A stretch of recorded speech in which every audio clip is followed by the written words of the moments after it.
Good evening and welcome to your Sunday edition of the This Is Ibrox podcast with three very happy men, despite the fact Rangers haven't even played today. My name's Iain Mitchell. I'm joined by Tommy and Hef. Hef, we'll start with yourself. I know you're in a good mood, but how are you? How's things, mate? Good just to be catching up with my buddies tonight.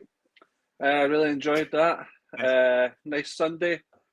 No, it's a weird weekend when we're not playing at all, and especially after getting done in on Thursday. So didn't really see how Rangers could have made or break this weekend, but turns out you don't really need Rangers to make or break your weekend. So no, that's nice. That was a nice wee, it's strange. Nice wee upset today. Yeah, almost a treat. The Rangers haven't been here to spoil anything, but we'll see how we feel tomorrow night. And Tommy's also here. Tommy, how are you? I'm just happy because our theme tune played and I quite like it. You know, it gets me quite upbeat. You know, I had a game of football today. We got beat. It wasn't great. So to come home, sit on the couch, stick some football on. It was some good viewing today. So I did enjoy today as a whole. It was, and we'll certainly come to that in due course. Sadly, we need to talk about Rangers first, I guess. Tommy, we'll come back to yourself because obviously me and Hef are on the post-match on Thursday after the Ferencváros game. Again, I don't want to bum everyone out because we're all in a good mood at this point, but in terms of that game, what was your thoughts in terms of that feeling, maybe losing momentum kind of thing, or do we just ignore it because it's Europe and who cares about Europe at this point? Well, first of all, yeah. I care about Europe, but the way that we've started, kind of didn't care about that particular game. If we were still in it and still had something to play for, it might have been a different feeling. But obviously, the campaign is effectively over at this stage. I was having a look at like how we have been on Sundays after. Obviously, the game's on Monday, but just in general, games after European games, and I think on the back. Was it the Braga game? I think that's when we drew to Falkirk and then went and drew with Dundee United. So I think we need to be wary of that. I think we need to just make the league. I've said it lots of times, bread and butter. These should be the wins. You know, we're at Ibrox. We're against a Hibs team that I wouldn't say are great. So it has to be a win, you know. Yeah, they're not great, but we are far from great ourselves. Hibs are a funny team because I think we're always a bit, maybe not scared of Hibs because that's, a bit defeatist, but we've played them twice this season. We've beat them twice this season. They haven't scored into us. There's things like a bogey team. Hibs right now feel like the opposite of that. How are you feeling in terms of this game tomorrow night that we are going to be covering for the podcast? Yeah, I'm always a wee bit wary of Hibs. I think growing up, that doing that we got against Hibs in the Cup when it was the quarter-final, the semi-final, and Ivan Sproul ran amok, yes, and Hibs took out the whole of the Brimlin stand. It was almost like that feeling that you were playing against the other green and white team, and they actually leathered us, but worse than what that team did in that year. So I think I've always got a bit of paranoia when it comes to Hibs because they seem to always kind of raise their game against Rangers. I think a lot of teams do. I don't think it's anything too crazy to go into in terms of the reasons why that is. But for whatever reason, there seems to be that Hibs is never a given of a game, regardless of how poor in form they are. And I think they're a team that's always challenged us, even when we were going down lower in the leagues. I think we had that issue where they were in the Championship at the same time that we were in the Championship. We were kind of going head to head with them for promotion and league titles and stuff like that. So we've always had a bit of needle for other obvious reasons as well. But it just seems to be that that's the team that could be a potential banana peel. And the result at Easter Road kind of came as a surprise because Danilo was on form. We weren't expecting that. He took his goal really well early on. And that kind of held us. I mean, we were holding on for dear life in that game. It was really scrappy. But then the game at Ibrox, when we beat them in the Cup, Russell Martin got a win. So, I mean, anything can happen. And against these teams, when we're playing against Hibs, I think it can just be the toss of a coin on the day. What I did find interesting was on the same weekend that Miovski scored his 2 goals and seemed to be coming back into some sort of form, and then obviously got his goal the Thursday, so that would maybe prove evidence of that. But Kieran Bowie also took his goal really well, yes. and I thought, I'm not liking that. Like so soon that we are going to be playing them if he starts to then hit form.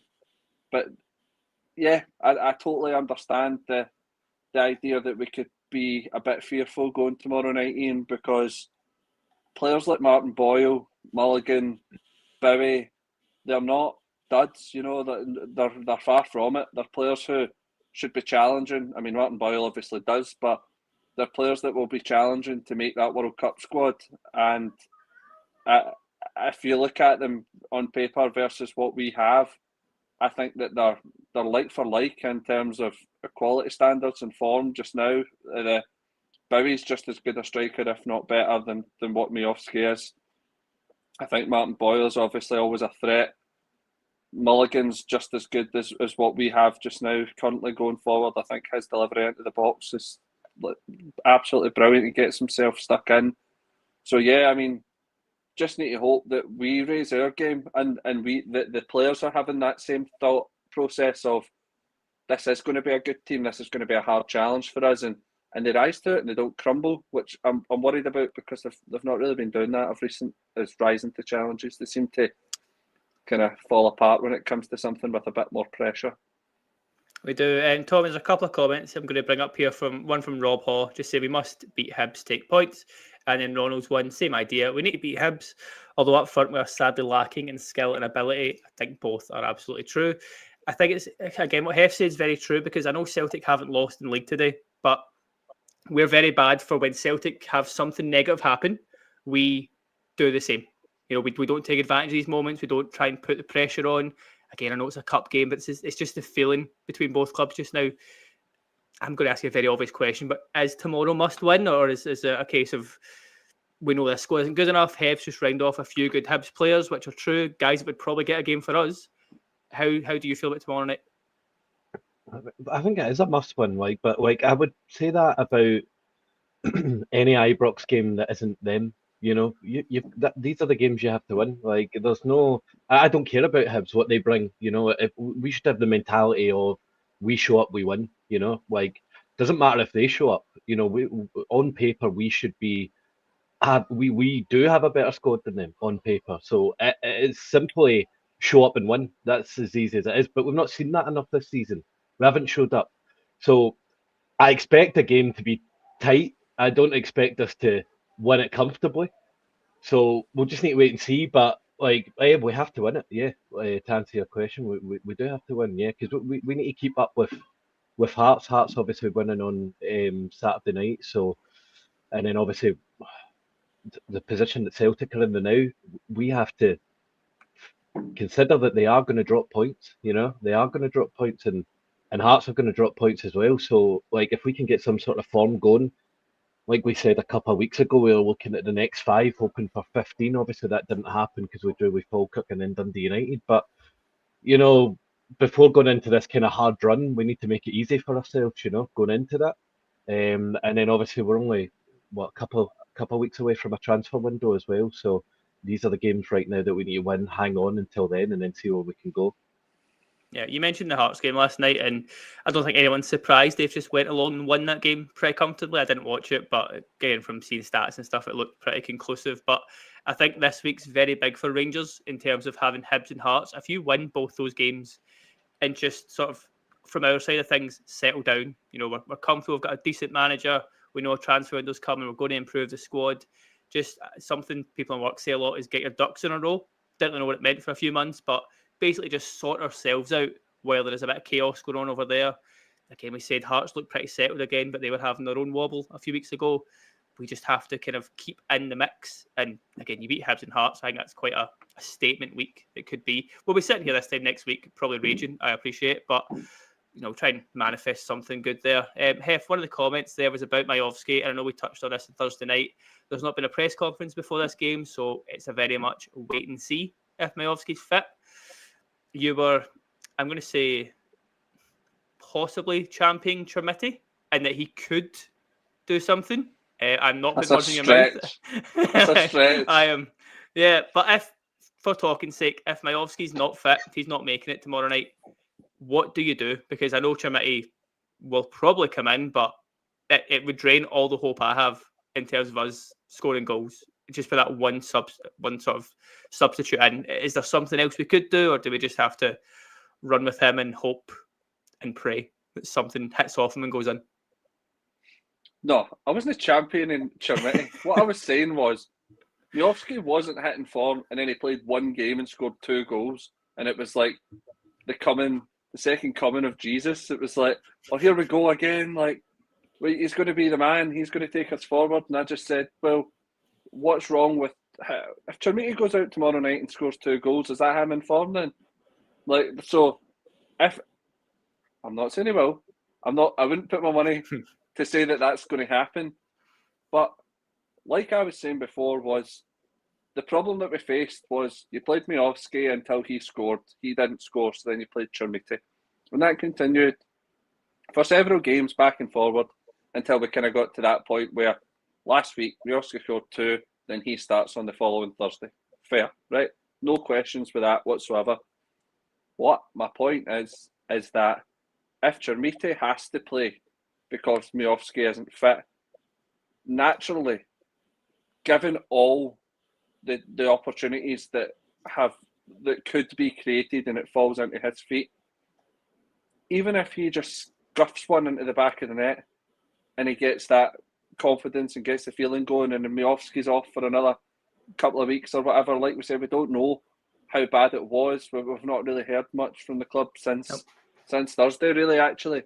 So if that is the case and Majovski's off, much like with the Suter Jigga drama that we're going to have to face, is we're just going to have to play him.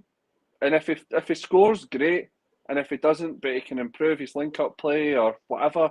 Yeah, contribute in some way. Yeah, I'm not expecting the guy to come in and start banging in the goals, but if he can hold the ball up and get an assist, sort of make space for someone to run over, there's ways to be involved without just scoring. But I think that's the problem. Do you know? I think that's the problem sometimes with strikers in the past, because we look at Cholak, for example, and we said Cholak isn't good enough to be a Rangers player, and we got rid of him.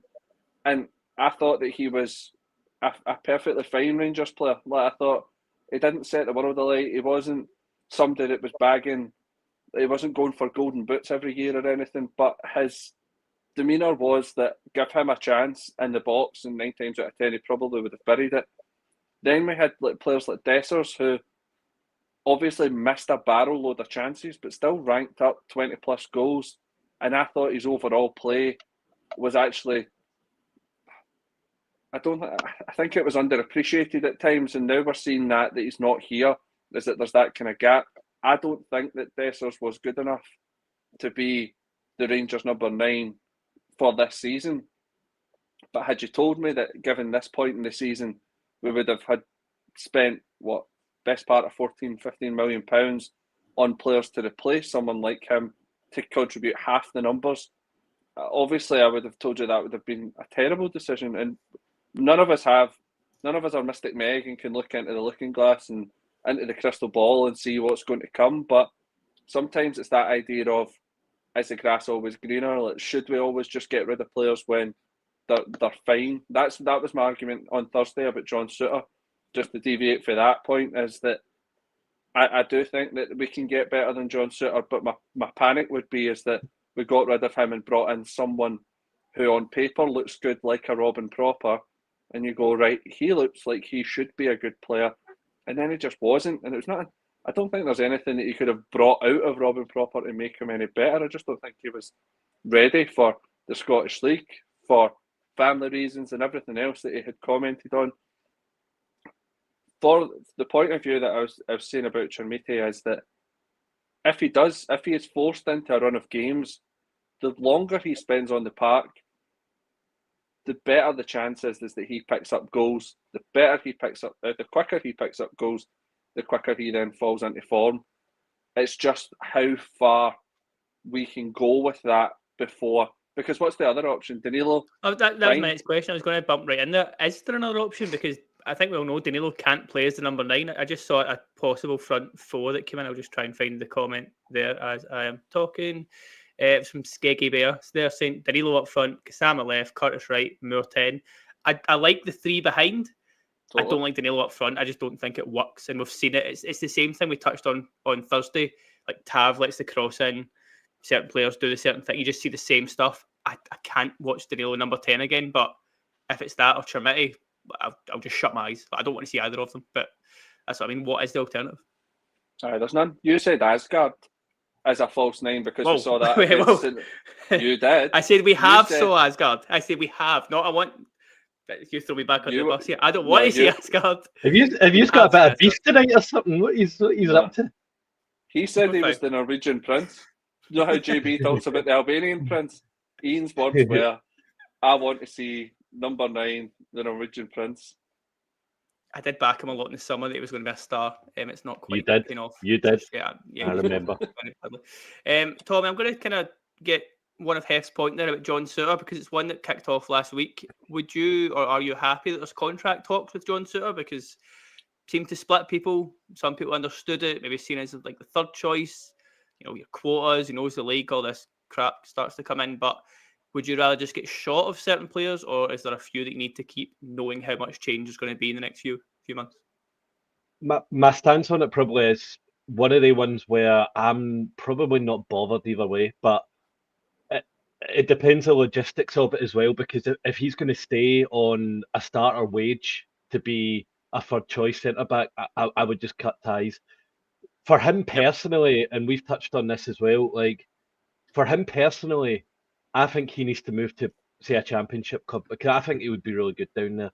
You see how he is for Scotland, kind of similar, he would be like that down there. I think that would be a great move for him personally.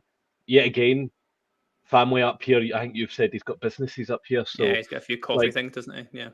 For him, he'll probably be wanting to stay. But I've said it time and time again, if you're going into a league where John Souttar's the majority of the time you're starting centre-back, you aren't going to win leagues with John Souttar. So I don't mind him staying for the quota stuff, like I get that we've got to have that kind of element to it. But I want him to stick around as a guy that comes on, we're playing Falkirk at home and our two main centre-backs, maybe rest one of them. John Souttar comes in.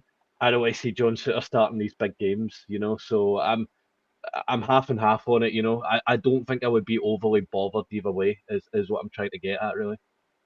Yeah, I feel you're sitting on the fence, but I get it, because I'm very similar. Like, if he was to leave in January, I wouldn't be that bothered, but it's what you look at in terms of what we have right now. Like, we need to bring in at least 2 starting centre-backs right now. That suddenly makes Souttar like third, maybe fourth choice if Fernandes polishes up his game a little bit. And then you've got a guy sitting there fourth choice on, I don't know, 25, 30k a week. Like, just wages that we shouldn't be paying guys to sit about on. So, yeah, I do totally see what you mean. Hef, I'm jumping a little bit up all over the place here, but there was a comment from a regular commenter, Welling United fan, saying, if you beat Hearts at Tynecastle, are you in the title fight? I know that's jumping a game ahead, and our answer could be very different, like this time tomorrow. But are we? Are we already in one? What's your take on that question? I think we are.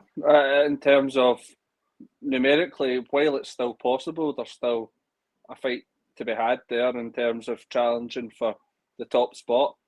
I think what probably makes me feel a little bit uneasy is this game in hand. I would rather the maths was to go back to your ducks in a row business chat. I'll go for a bird in the hand is better than 2 in the bush type situation, where I would not like to see on tonight. What's going on tonight? I don't think that's a thing. Is that a thing? I'll just make it up if it isn't. No, but the idea being that right now we are saying, yeah, but we've got this game in hand and we could get 3 points and we've got this opportunity to close the gap. I just want to get to the position where we're all on level playing field and we've all played the same amount of games, so that there's not this ifs and buts about that game, because I think if we win that game and then that's a given, and it's not a given because the game that's in hand is in a very congested, busy period where we've got a lot of hard games. I think we play Aberdeen twice. We're playing them before it. We've got a European game that matter absolutely nothing, but undoubtedly we'll still need to pose some sort of challenge. So yeah, I think it's hard for you to say, oh, by the way, we've still got to play tomorrow night, but what about if you beat Hearts? I think that you're even having to jump further forward than that and talk about, we've got Hearts to play and we've got Celtic to play before we play that game in hand. Should we beat both of those teams in the run-up to that game in hand, Well, I'll do you one better on that. We're also in the middle of all this playing St Mirren, who, if anyone didn't notice, had quite a good day today. And Motherwell, who everyone's raving about how well they're playing. I think they're like second or third in the form table just now. It's basically every team you don't want to play right now, we're playing. Like I've got it in front of me. Hibs, Hearts, Motherwell, St Mirren, Celtic, Aberdeen. That's a bit mental in terms of how difficult that's going to be. Again, you're either going into that with a squad that we don't like in the most part, or we're going into that with players who will be making their debuts, getting used to the club, getting used to the pressure. Like we don't tend to give people a debut in that Old Firm game kind of thing. We just don't do that. I think we've done it once. I can't remember who it was, but someone made their debut maybe a year ago. Thomas Biffle done it. He slightly further back than I was going, but sure. He played. I remember it because I was the mascot at Dumbarton against Greenock Morton, and I was watching the game before I played it, and my dad said, Thomas Biffle, he's going to be, what a player he's going to be. And I remember when he came on, and Tommy, you're right, he was a great player, but typical of my dad, it was based off absolutely nothing other than somebody had said it in his work or something like that. So, no, I remember that. But in terms of, you're right in what you're saying, because we've got Hibs, we've got Hearts, we've got Motherwell. These are all the teams that, I mean, people are saying Motherwell are the best footballing side in the league. So this is inclusive of the Old Firm. So if that is the case, obviously it's just a matter of potentially their squad depth that would obviously see them posing any sort of challenge. But given the way that obviously Hearts are top of the league, St Mirren have just won the cup today, we could be in a position this year where there's not going to be an Old Firm team winning any silverware. Now, I don't think it's ever going to come to that, but Hearts are top of the league and it's not showing any signs of wilting other than that couple of periods of bad form in which we have shown that, and Celtic are now currently through it just now.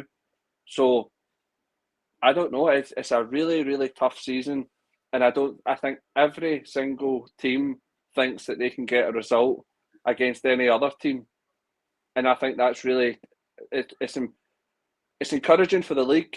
I don't really care about the encouragement of the league. I want us to win the league every year, but I do think it does make for better competitiveness. Like, if we are sitting at this point, normally you're hearing Scottish journalists talk about who's going to win, Celtic or Rangers. Now you're talking about Rangers being in a title fight, and we're not even in the top two, never mind the top three. So that's strange, and that conversation is like, but that's where it comes down to this game in hand. And if we win that, then it obviously it takes that possibility, that question out of it. It's facts, it's tangible. We've won it. If we win these run of games that we have in front of us domestically, and then of course we're in a title fight. You couldn't possibly say if we beat Hearts, Celtic, and then go on and win the game in hand, we would be top, I think, arguably, because we would shorten the gap for Hearts, we would take points off Celtic, and we would win our game in hand, and that's out with either of Hearts or Celtic dropping points between now and then. So, given the fact that that's only a matter of weeks that we're talking about, we're only talking about, 3-4 weeks? If all of those things happen, again, pure butterfly effect stuff, like anything can happen between now and then. You're talking about new signings, of course. Player departures is another thing. We're talking about Kasama, even other teams, like opponents, their players going away, star players getting nabbed off down south or Europe or whatever. So loads of things can happen. We're well within reach. Do I think that we've got it in us to go and win a league? Not right now, no. But I think we could still argue that we're in the fight, 100%. which is win all those games, then lose to Annan in the cup. That'd be very Rangers, but I'd probably take it at this point, the way things are going. Tommy, we'll look ahead to tomorrow night. There's quite a few areas of the team to get through. It will be Jigga's last game before he goes away to the African Cup of Nations. So do you give him the full 90, or do you heard that, or do you try and bring in Sterling? I'll start with that defence. So that's one question I'll pose to you, but as well, I'll make a bold claim that I would rather Aaron's played in this ahead of Tavernier. What's your thinking in terms of defence? Would you want to see tomorrow night? I would go with I would start Jigga, because I don't think Sterling's going to be fit enough to start. I actually thought Jigga's actually done okay recently. Last couple of games, he's done all right. Yep.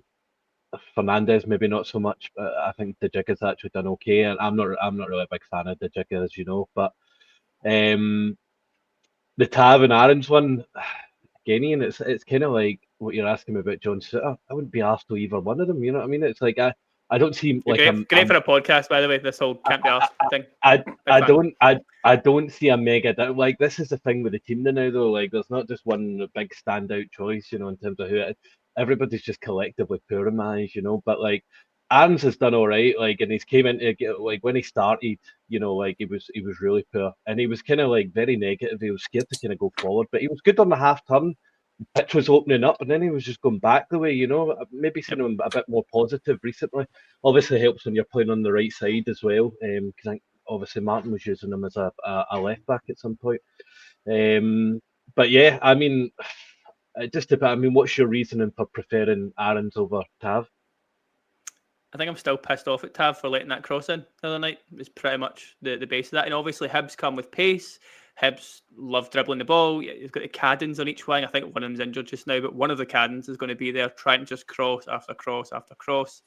We saw Aaron's play very well at Easter Road as well. He started that game kind of out of nowhere, but it was a big factor in that. So, yeah, I get what you mean, because they both have pros. They both have a lot of negatives, but I just feel like I'm bored of seeing the same thing.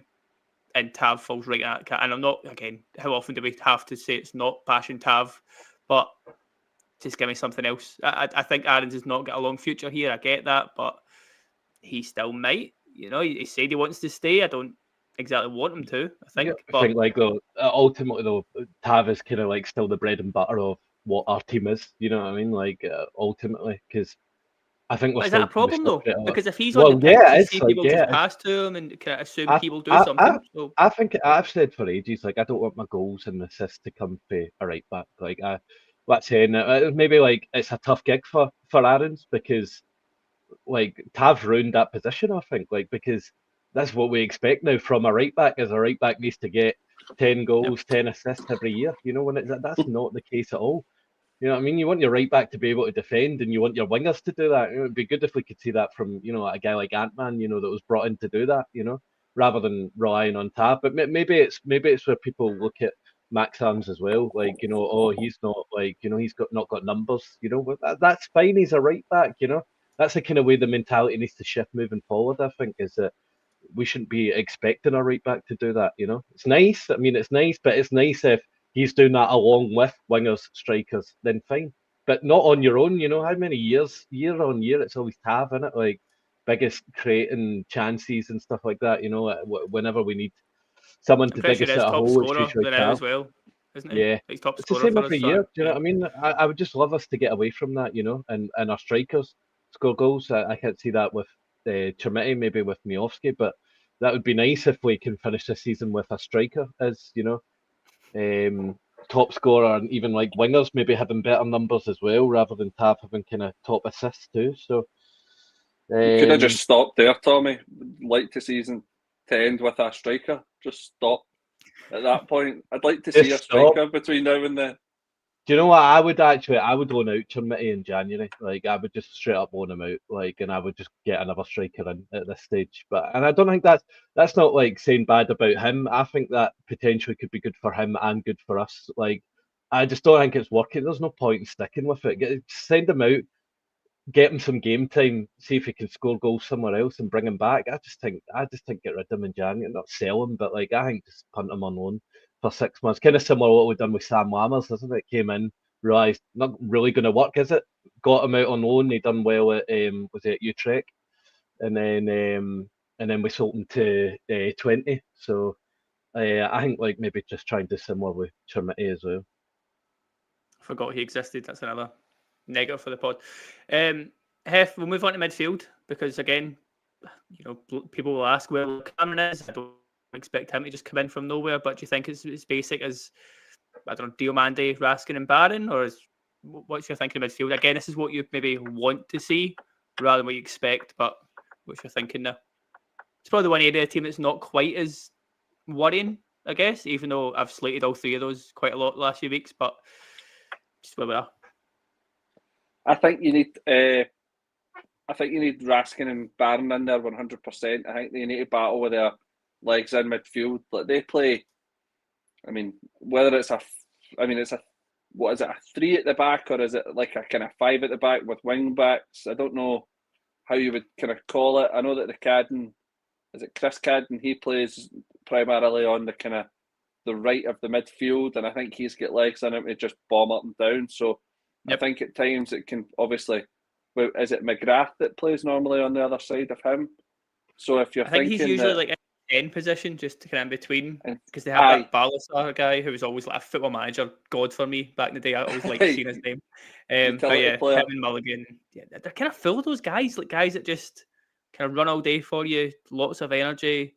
Kind of jealous of that, to be honest. Yeah, I'm worried, like, because I think that we are going to have to put in a shift to break through that midfield, and I think once we're breaking through that midfield, I don't want Diomande on the ball because I feel like he slows it down. It's like playing through treacle sometimes when you see him, like, just doesn't seem to have that forward touch to push on and get some momentum. I would rather have someone like Mikey Moore just run at Bashiri, just run at him and just make him foul. I actually think he's improved his game a lot this year, Rocky Bashiri, by what I've heard. And for seeing him, I don't think he was a bit of a laughing stock when he first came, like, oh, here we go, big Rocky's at the back and he's going to give fouls away and he's going to get sent off and he's going to pick up yellows. I think he's been solid for them. So, were we not talking about that, Iain, and saying that Hibs actually signed him by accident? They tried to send him back on loan. They tried to send him back on his own, but they had a clause in it that they didn't realise about, and they ended up. Is it not a tweet that they sent out? Saying thanks for your services, Rocky, we'll miss you, kind of thing. It hadn't realised that he'd played so much that it was actually their player now. So they weren't going to keep him. They didn't realise they had the clause in the loan. So he's probably their best defender since that. So yeah, it's worked out pretty well, this accidental transfer stuff. He's pretty solid, and I think if you're given how little that we've got up front, even if you just have him just bursting through and trying to, like I said, even if it's to skip by him and then try and get into an area where he can lay it off to someone or take a shot on himself, or whether or not you're running by him and trying to bring him in and draw him out to get a foul or something like that. I think that's why I wouldn't want. I feel like that 3 in midfield is very negative. I would rather have the 2 with the 3 essentially in front and then 1. So it'd be like a 4-2-3-1. And I would rather that Mikey Moore played in that 10 spot. Actually, I think the boy who had put on the 4 up front, I would have put that, but I would have probably changed Danilo out for Cerny. Even though Danilo had played well against Hibs at Easter Road and obviously got his goal, I don't think since then he's really shown like what he's capable of. I don't know if it was that like honeymoon period where the new manager had came in and he was wanting to impress him, and then Danilo came out in the press conference that we were at, Iain, and was like, yeah, I might go in January. I mean, I don't know what my future lies in Rangers. And we were like, what? Like, where did that even come from? Like, nobody had ever questioned Danilo's future. We were always just like, yeah, he's here. He's like a Rabbi Matondo. It's like, he's here. We've paid money for him. We're paying him quite well. And then he'll leave.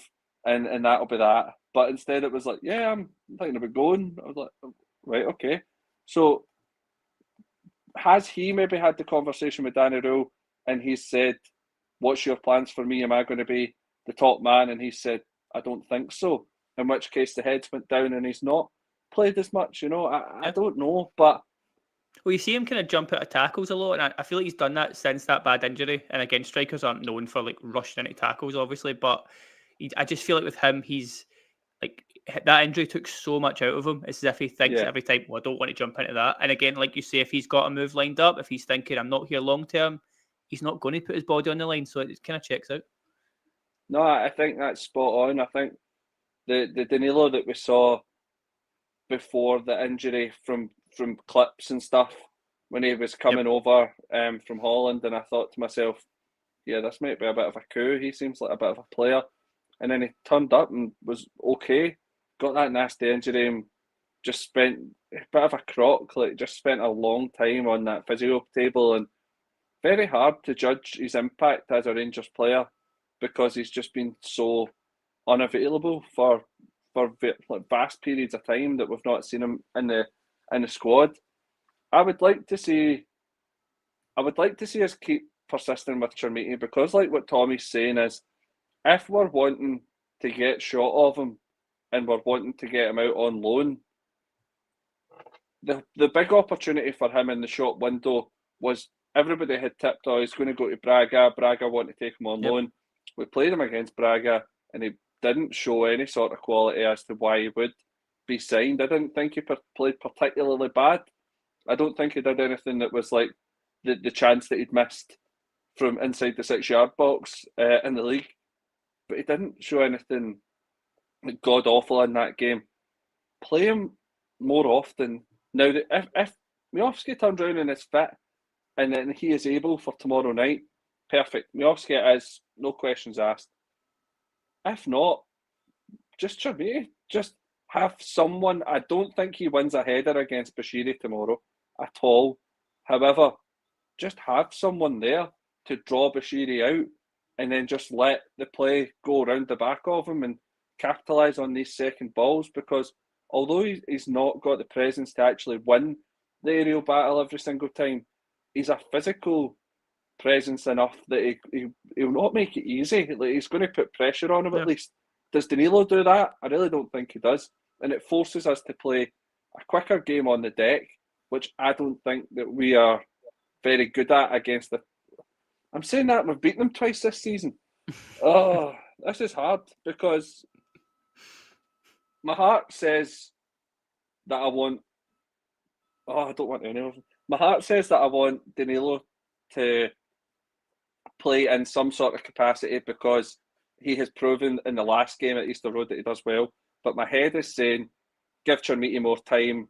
Let's see if he can come to something in order to either sell or to hit form at the right time when we need bodies, because we're starting to kind of hit the Philip Clement level of injuries and crocks that are one player back, another player out, one player back, another player out. And that's a horrible cycle to go into.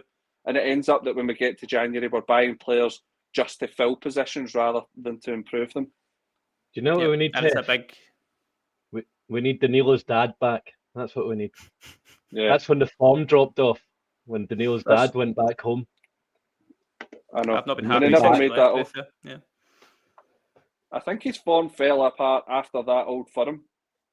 That Old Firm at Hampden, I thought it was him that was pulled when the red card got given, or he got pulled. He was off at half time, I'm sure. Yeah. So I don't know. I don't know whether or not it was like a kind of... I thought that he was hitting that form that we're like, Danilo's he's going to be the man to win us this game. And then it played terrible. Really, really poor that first half and got hooked. And I don't think he's recovered from that. Yep. I'm just going to flag up Alexander's comment here about how many subs we need for 9,000. We basically fluctuate between one away and then one over 9,000. So if people can subscribe, that would really stop me checking it every day to see where we're at. Well, people need to subscribe and then not unsubscribe, so that we don't keep going under it, So, yeah. That'd be handy. Yes. Yeah. Talking about out of form, Tommy, Jade Gassama has been linked away with Villarreal. You obviously saw the links and started to chat of how much we'd take, whether we'd sell him just now, all this kind of stuff. And then I saw rumours about Rangers wanting to double what they paid, so like between 4 and 5 million. I think that's a bit mental considering the potential he's got, what we've seen him do in stages. I'll classify it in stages this season. Would you be sad to see him go? Again, he's not exactly pulling up many trees just now. He's not firing all cylinders. He's not firing any cylinders right now. What's your thinking on him? Because it's quite similar to the Suter one. It's fine letting one go, but who comes in instead? So what's your thinking there? We obviously we had a little bit of discussion about this on a WhatsApp, didn't we? About Gassama and his value. I think we had a bit of a different of opinion in terms of what his value was. What did we get him for? About 1.5, was it? We got him cheap because I think it was just over 2, but I don't know if that was all up front or your feet. It was a decent price anyway. It was cheaper because of the situation that the Sheffield Wednesday are ensuring that he's valued more than that, of course. Yes. I think that if we're going to sell him at the end of the season, I don't think, like you're saying up to, what, 15, you're thinking, or a 15 package? Again, let's just not Right. throw that out there. I'm not saying 15 with buy. Right. So I'm saying never, right? Constantly in this thing, honestly. I'm saying never, and I'm saying like his value. Like I said, like if we were 7-8 million, I would probably just cash in on him. But I do like him. I just feel for if you got 7-8 million, you could go and replace him, no problem at all. And I think like it's one of these guys, like you could probably get an amazing YouTube compilation out of him, couldn't you? Like this is Gassama, this is what he does.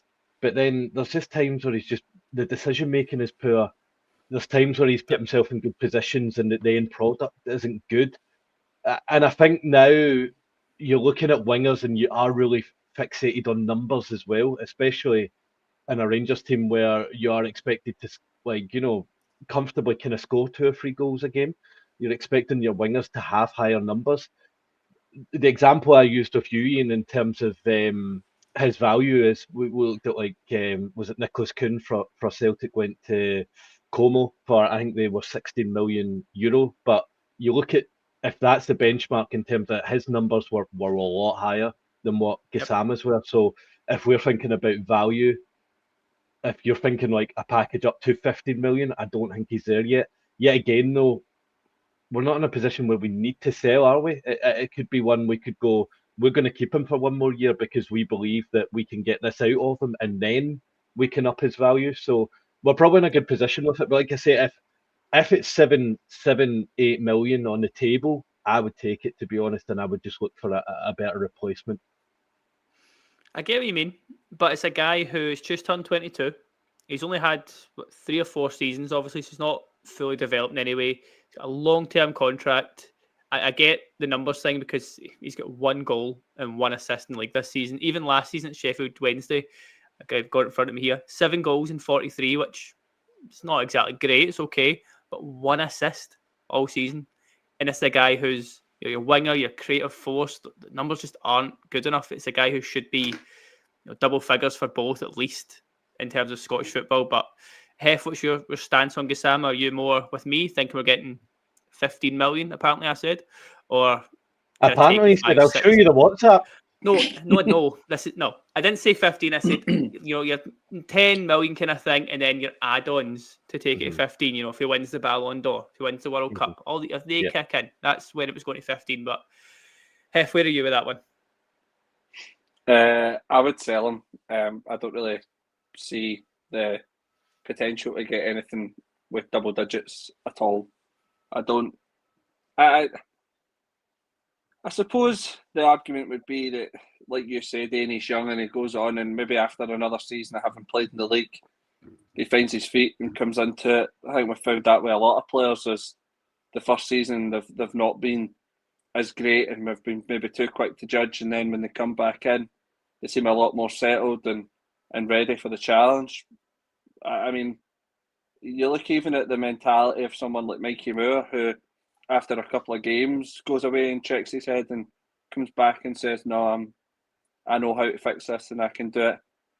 I think you're looking at a boy who's spent the vast majority of his time at clubs either under pressure from situations that are happening at board level, or like Rangers, where he's went into a bit of a melting pot of problems that have been happening in terms of the manager not being quite correct, and then obviously the CEO and then the sporting director, and he is a product of that failing. So he's weighing a lot of pressure on his shoulders. So, I mean, I don't think there's a better winger just now at the club than Gassama. So I suppose in that argument, if you're going to come away and take a best position away, regardless of who the player is, if you're going to come away and take the best position away from our squad, I would be looking probably upwards of the kind of £7 million mark. I actually don't think that Gassama is that level of player. I don't think he is a £7 million player, but like what Tommy's saying, we don't need to sell him. Like, he's on a long-term contract. We got him for buttons.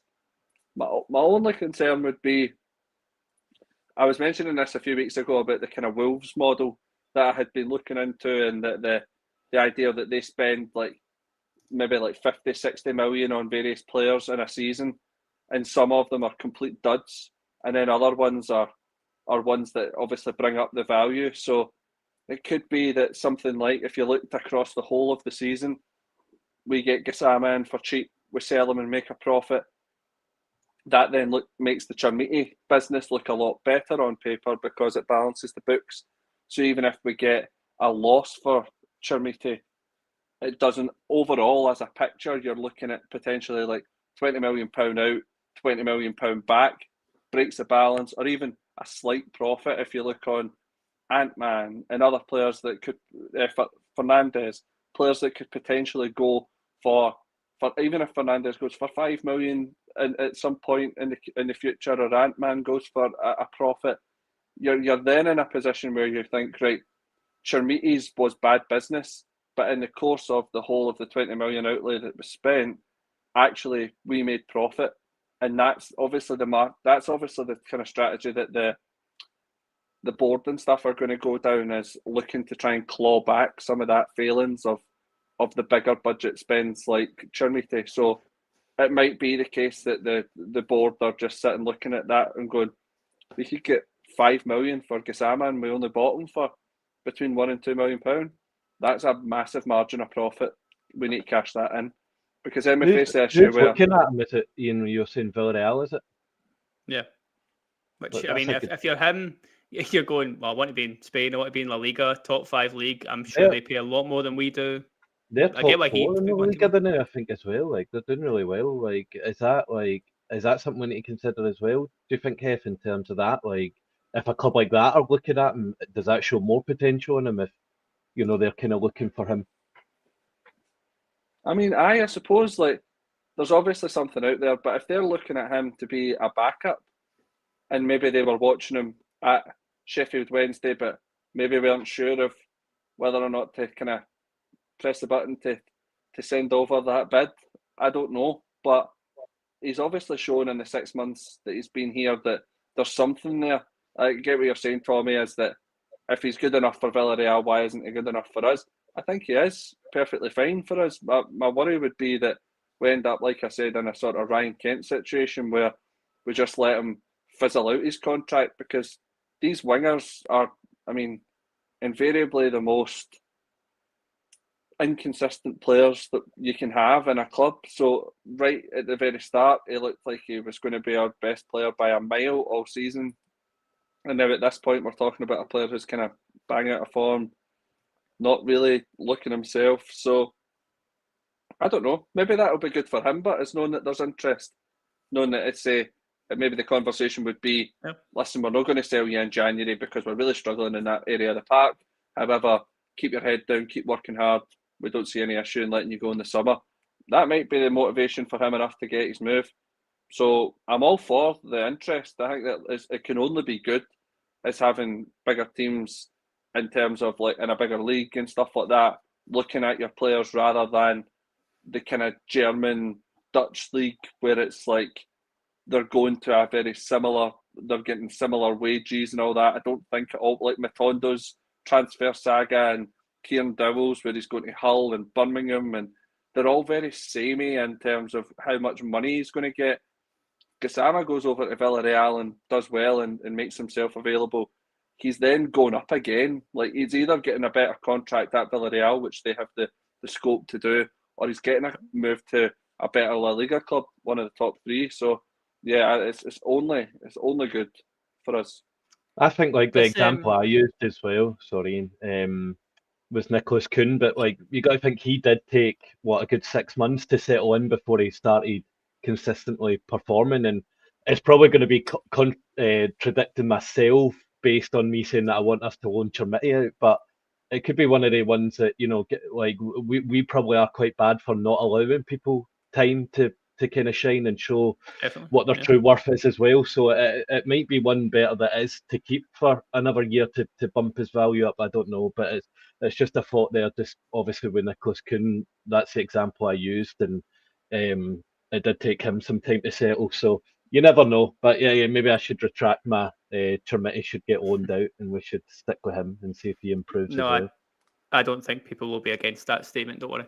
Yeah. This next one might also be a little bit of a quick discussion. Rab mentions, can't believe we paid money for Rothwell, who's now been linked back to the English Championship. I'm going to keep this very brief. He needs to leave. It's a guy that's on 25 grand or so a week, a guy that signed a 3-year deal, so it's 2.5 more years of that. I can't see us selling him, because who's going to pay him that? Is my first thinking. I know he had a good career down south, has a good reputation, get all that. But if we can just get him off the books, I'm going to keep this very brief for you both. But Tommy, we just need to get rid of him and a few more. I'm pretty sure you're going to be in agreement with me there. Yeah, he's one that I think makes sense because he'll want to leave as much as we want him to leave. I don't get the feeling that he wants to stay either, and I don't think he's settled. I don't think he's really found his feet here. So that's a really easy one, and it's kind of like a best for both parties one, It's like, right, but does he go on a loan, do you think? Like, or do we bump the transfer fee down and just try and get the wages off? I don't know. Like that's the only potential issue with it. We don't want to be in a position where we are stuck for the full 3 years with him. So it would be great just to get him off the books. But I think like because of his credibility in the Championship, I don't really think we will have an issue offloading him. It's different with other players. But I noticed somebody saying Chifuentes, I can't say his name. I think that's different because he's not really got like the credibility. But Joe Rohl's had a career there, So like people like will see what he's done, and they'll take a punt on that. So I think he'll be easier to get off the books. There's others that will probably be more difficult to do so, God, some of these comments have reminded me how much in the, I don't want to swear, but how much in the negative where guys like Cortez, Matondo, Dowell, Cifuentes, quite a lot of guys there we just need to move on. Thankfully, Dowell and Matondo's contracts are up in 6 months, so they can speak to clubs soon. I don't expect them to be getting a lot of phone calls, but you never know. Hef, we're just about rounding off. We'll look at predictions for tomorrow night. We've touched on the fact Hibs are very strong going forward. I think they're second highest scorers in the league right now as well. Bowie and Boyle certainly know where the goal is. What's your thinking tomorrow night score-wise? Again, I know we've talked about being must-win, but what's your score predictions? I think it's going to be Rangers, and I think both teams are going to score. I couldn't put a score on it. If I had to, I would probably say very standard 2-1 Rangers. Like that. Tommy, just bounce that one straight to yourself. I thought you were giving me your bet slip there. I was don't thinking want to see that. I was thinking 2-1 Rangers as well. Like I think it will be a hard game. Like I don't think it's going to be easy, but that's the story of the season. Really, I don't think one like league game this season I've went in thinking we're going to do them. Like we're going to cover this 2-3-0. So it'd be nice, but I think same as Hef 2-1.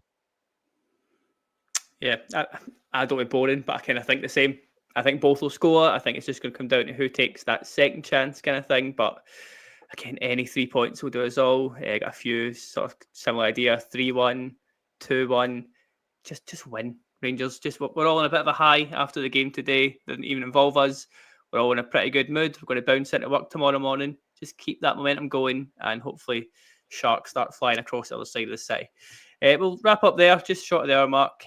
As we've said, me and Hef will be at Ibrox tomorrow night after the game from the gantry, so make sure you're subscribing. You've been waiting the whole podcast to put that on, haven't you? Any audio listeners, maybe switch on the YouTube for the last couple of minutes just to see what's appeared behind Tommy there. But leave you there. Any like on the video is always appreciated. Again, we touched on it before. Our subscriber numbers is just about the 9,000 mark. So that's, again, very appreciated. I'll be back with you guys tomorrow night to cover the game against Hibs. Thanks very much and enjoy your nights. Cheers.